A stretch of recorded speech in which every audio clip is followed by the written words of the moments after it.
people, consequences. So Paul is addressing this all through what we just read. There's so much more than I have time to get into.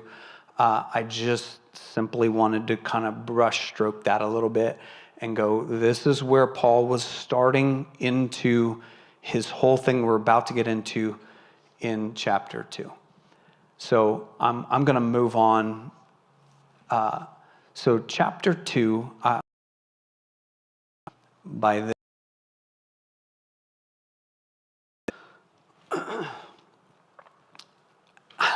probably every one of us, I know I do this, but probably every one of us do this thing where we're getting ready to go into a conversation and we play out in our mind what that person might say and what my response would be to whatever that person says. Okay, yeah, right. I like it. I'm kidding.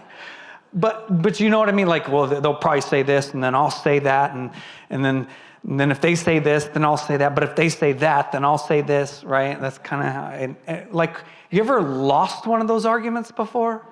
No, not in your head. Maybe in real life, but not in your head. You always win. You're like, that'll shut them up. No, it's just. Now, can you imagine writing this down? Like, Paul is not there to be able to address any opponent, any critic, anyone that might be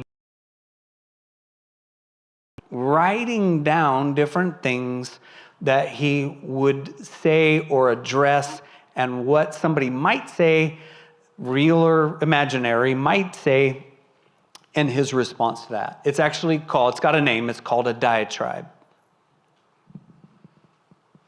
So I'm going to do my best to take apart chapter 2, show you where Paul's talking, where his opponent's talking, real or imaginary, and Paul's response to it, and how it can clear up a little bit of just Romans 2 at least, and what we, again, have weaponized against people that was never meant to be that way.